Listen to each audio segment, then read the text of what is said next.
OBC સમાજનો સૌથી મોટો પ્રભાવ ઓબીસી સમાજમાં તો ઠાકોર સમાજનો જ. અને 27% જ્યારે અનામત ગુજરાતમાં માધવસિંહ સોલંકી સાહેબના સમયમાં આપવામાં આવી ત્યારે અમુક કહેવાતા લોકોએ વિરોધ કર્યો હતો અને માધવસિંહ સોલંકીની સરકાર પાડવાનો પ્રયાસ થયા છે. આ વડીલો છે બધા સાક્ષી છે. ત્યારે કોણ હતા અને એટલા માટે જ્ઞાન કોને કહેવાય, વિવેક કોને કહેવાય, એટલું જો ઠાકોર સમાજના ભાઈઓ સમજી લઈને કે આપણા હિત શત્રુઓ કોણ છે અને આપણા મિત્રો કોણ છે, એટલો ખાલી વિવેક તમે શીખી લો. બિન રાજકીય સંગઠન જોડેથી નવઘણથી ઠાકોરનું વચન માંગુ છું કે આગામી મ્યુનિસિપાલિટી ચૂંટણીની અંદર આ 10 વોર્ડની અંદર ઠાકોરને કોર્પોરેટર બનાવો. જો ગુજરાતમાં ક્રાંતિ ના થઈ જાય યાદ કરજો ભૂમિ પર નવઘણ ઠાકોરને. બાકી એમનો વોટ નથી. તમારું કોંગ્રેસમાં કોઈ આવતું નથી, તમારું ભાજપમાં કોઈ આવતું, એકે બાજુ કોઈ આવતું. અને સૌથી વધારે ઘર તો કોઈને પડતો હોય અમદાવાદમાં ઠાકોર ન પડે.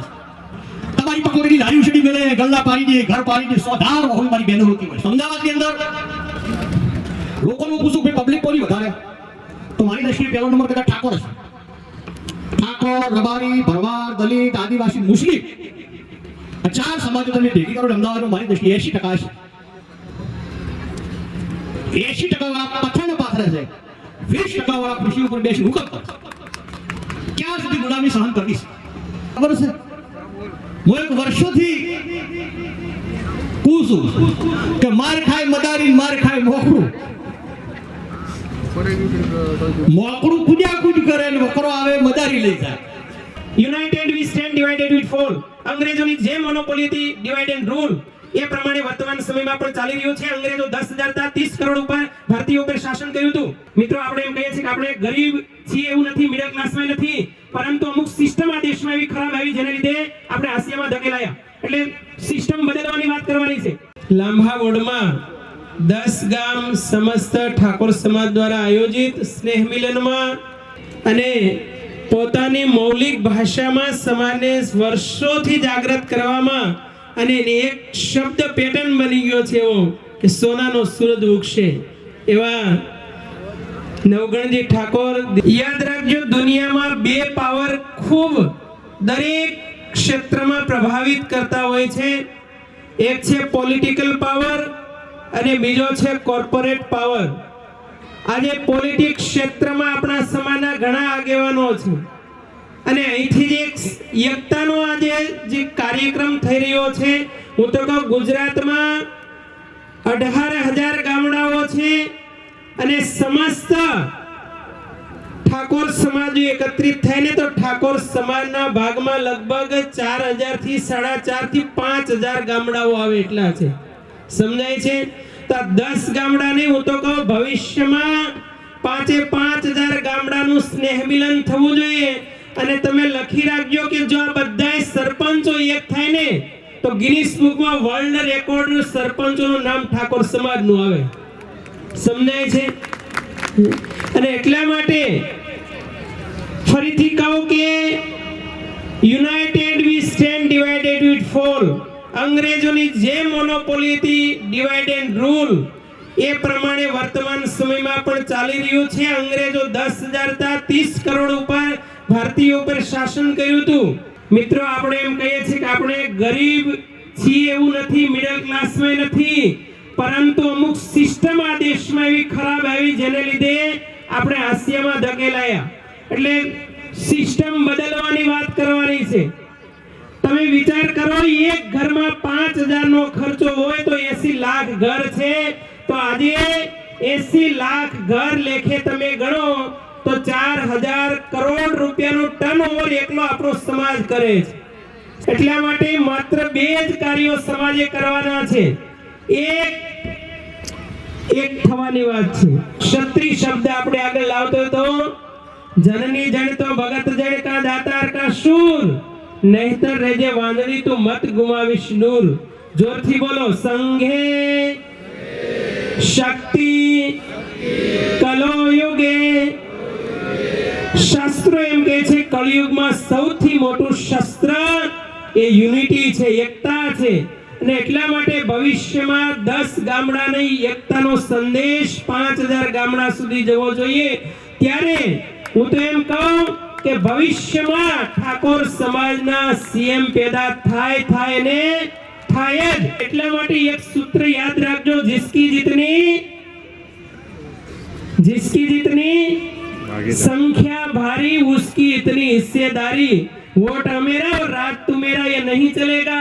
आ दृढ़ निष्ठा સમાજના દરેક મતદાતા ભાઈ બહેનોમાં આવવા જ જોઈએ। હમણાં નવગણજીએ એક મહત્વની વાત કરી, મને ગમી કે જ્યારે ગુજરાતમાં 27% અનામત ઓબીસી સમાજનો સૌથી મોટો પ્રભાવ ઓબીસી સમાજમાં તો ઠાકોર સમાજનો જ, અને 27% જ્યારે અનામત ગુજરાતમાં માધવસિંહ સોલંકી સાહેબના સમયમાં આપવામાં આવી, ત્યારે અમુક કહેવાતા લોકોએ વિરોધ કર્યો હતો અને માધવસિંહ સોલંકીને સરકાર પાડવાના પ્રયાસ થયા છે। આ વડીલો હશે બધા સાક્ષી છે।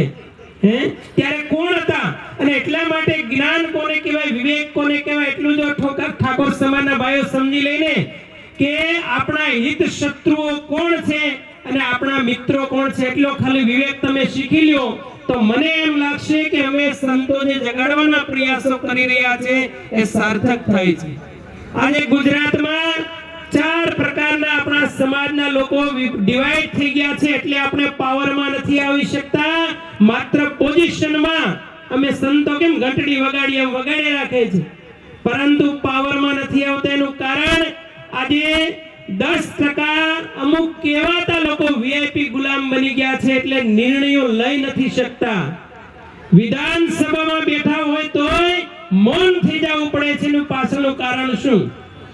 પછી બીજું કે અવસરવાદીઓ 20% છે, એનું કોઈ ફિક્સ સ્ટેન્ડ નથી હોતું, અને 50% હજુ સુતેલી અવસ્થામાં છે, અને એને જગાડવાનું કામ મારે તમારે કરવાનું છે। જે 20% લોકો જાગૃત આ સ્ટેજ ઉપર બેઠા છે, જેને ખરેખર સમાજને જગાડવાના કામ કર્યા છે। એટલા માટે ચરે વેતી આ નિયમ મુજબ હું તમે બધા વડીલોને કહું છું કે આપણા ગુજરાતમાં 2.5 કરોડનું પોપ્યુલેશન છે, તો એમાં માત્ર 20% લોકો જ છે જાગેલા, બાકી બધાય હજુ સૂતેલા છે, કોઈ ગુલામી કરે છે અને કોઈ અવસરવાદીઓ છે। એટલા માટે બધાય જાગો। પરંતુ આપણો બુદ્ધ એમ કહેતો कि जो व्यक्ति भीतर से जाग गया उसको गुलाम बनाना नामुमकिन है। અને એટલા માટે હું તો એમ કહું ગુજરાતના 2.5 કરોડ ભાઈઓ બહેનો જો જાગૃત થઈ જશે ને તો બહુ મોટું કાર્ય થશે। અને એના માટેનું એક બીજું કામ છે, એ ડોક્ટર ભીમરાવ આંબેડકર સાહેબ એમ કહેતા કે શિક્ષા શેરની કા દૂધ હૈ જો પીએગા વો દહાડેગા। અને એટલા માટે આ જેટલા વડીલો બેઠા છે સ્ટેજ ઉપર, કોઈ પણ આપણા સમાજના બહેનો દીકરીઓ કે ભાઈઓ જીપીએસ ની યુપીએસ ની તૈયારી કરતા હોય ને ક્યાંક પૈસા ખર્ચવામાં તકલીફ પડતી હોય ને, ત્યારે આવા ભાઈઓ આગેવાનો દાતાઓ એવા દીકરાઓને દત્તક લઈને ભણાવવાનો પ્રયાસ કરજો તો સૌથી મોટું પુણ્ય ગણાશે। અને એટલા માટે આજે પિન્ટુભાઈ, નટુ કાકા, આ બધાય વડીલોએ જે પ્રયાસ કર્યો છે એ પ્રયાસ ભવિષ્યમાં વૃક્ષ બનીને ઊભો રહે। મેં ધમેડામાં કીધું હતું, ધામેડા ગામમાં કે આપણી સમાજની શક્તિ એ 4 પાયા ઉપર ઉભેલી છે।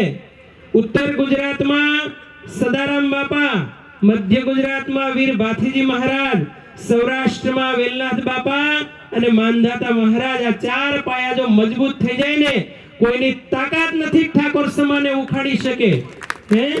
અને એટલા માટે ફરીથી કહું કે 2 કાર્યો કરજો, એક તો શિક્ષણનું જાગૃતિ લાવવાનું કામ અને બીજું યુનાઇટેડ એકતાનું કામ। જો આ 2 કામ થશે તો પછીના જે કાર્યો આપણે ધારવા છે એ સિદ્ધ થશે ને થશે।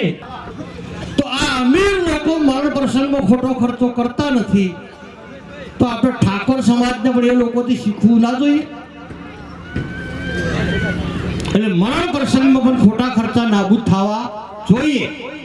અને એ જે રકમ તમારી જોડે વધે એ રકમનો ઉપયોગ તમારો દીકરો અને દીકરીને શિક્ષણ આપવા કરો તો તમારી આવનારી ભવિષ્યની પેઢી ઉજ્જવળ થશે। પણ ના, ઠાકોર સમાજમાં ઉલટી ગંગા। જો મરણ થાય એટલે કુટુંબના 10 માણસો ભેગા થાય અને ઘર ધણીને ખૂણામાં હાદે કે તારો બાપો ગયા છે, 10 વીઘા જમીન બેલીને ગયા છે, માહિતી વીઘો ઓછી કરી પણ જહાજ દલાલીનું મરણું કરી. આ સિસ્ટમ છે. પણ હું કહેવા માંગુ છું કે તમને કોઈ આવું કહેવા આવે કે તારા બાપો ઘણી જમીન બેલીને ગયા છે, તારે મરણું કરવું પડશે, તો તમે હોમે જવાબ એવો આલજો, મારો બાપ 10 વીઘા જમીન મારે શેરવા માટે મૂકી ગયો છે, વેચવા માટે નથી. તાર સમાજમાં પરિવર્તન આવશે. વર્ષો પહેલા અમે જ્યારે 4થા ધોરણમાં ભણતા, 5મા ધોરણમાં ભણતા, ત્યારે અમદાવાદથી કોઈ અમારા મહેમાન આવે બનાસકાંઠા પાટણમાં, તો અમને એવું લાગતું હતું કે અમારા કરતા તો અમદાવાદ સિટી એટલે ઘણી આગળ જતી રહી છે. પણ ધીમે ધીમે હવે ભણી રહ્યા, ભણ્યા પછી સામાજિક કામ કરવા મળ્યા, રાજકારણમાં આવ્યા અને અમદાવાદની ખબર સાચી પડી તો સૌથી વધારે જો જમીનો ગહાડી લીધી હોય તો અમદાવાદમાં ઠાકોરોની લોકોએ ગહાડી લીધી છે.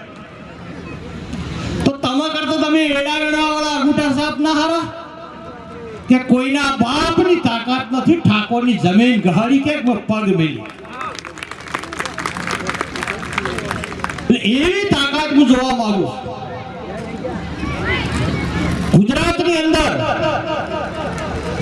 અમારે વિક્રમભાઈ ને ગીત ગાય છે, ગરવીને ગુજરાતમાં ઠાકોરો તમારો વટ છે, પણ મને ક્યાંય વટ તમારો દેખાતો નથી.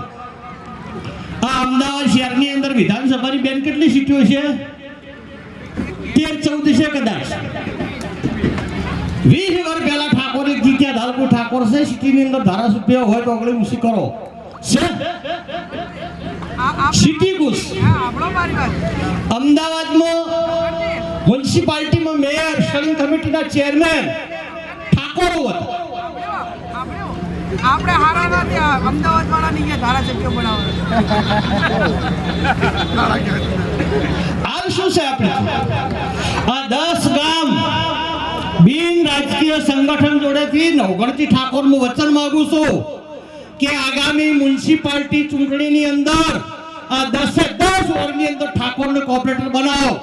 જો ગુજરાતમાં ક્રાંતિ ના થઈ જાય યાદ કરજો આ ભૂમિ પર નવગણ ઠાકોરને. બાકી એમનો વટ નથી. તમારું કોંગ્રેસમાં કોઈ આવતું નથી, તમારું ભાજપમાં કોઈ આવતું, એકે બાજુ કોઈ આવતું. અને સૌથી વધારે ઘર જો કોઈને પડતો હોય અમદાવાદમાં ઠાકોરો ન પડે. તમારી પકોડીની લારી ઉછેડી મેલે, ગલ્લા પાડી દે, ઘર પાડી દે, 100 ધાર હોય મારી બહેનો રોતી હોય. અમારો પાડવા કોઈ આવે છે? આવે ને બેટો મારો ધોઈચે ઉસો ખોસેલો અહીંયા બનાસકાંઠા પાટણ નક્કી કરે ને તો હોમલાનો મૂળિયો ઉખાડીને ફેંકી દે. આ એનો દાખલો મારી ઠાકોર સમાજની દીકરી બેઠી, આખો ભારત દેશ હોમો હતો અને એક બાજુ અમારા જેવા ગોવડિયા એડા વેડવાવાળા ઠાકોરો હતા. એમની દેશનો રિઝલ્ટ મળે. આવી એકતા કરો અને એકતા નહીં કરો તો ગુજરાતમાંથી તમે ખોઈ જાઓ. ઉત્તર ગુજરાતમાં જેટલા ડોક્ટરો છે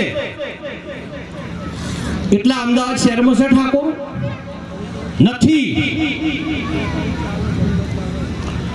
ઉત્તર ગુજરાતના જેટલા ઠાકોર સમાજના દીકરા દીકરીઓ વિદેશમાં છે એટલા અમદાવાદ શહેરના નથી. તમે સિટીમાં રહેતા હતા, અમે ગામડામાં રહેતા હતા. અમારે ભણવા જવું હોય તો 7 કિલોમીટર હેડીને જવું પડતું. તમારે તો ડગલે પગલે નિહાળી હતી. તમને કોને રડે? હોમો તમારો ચીપ અમારે અહીંયા આવ્યો.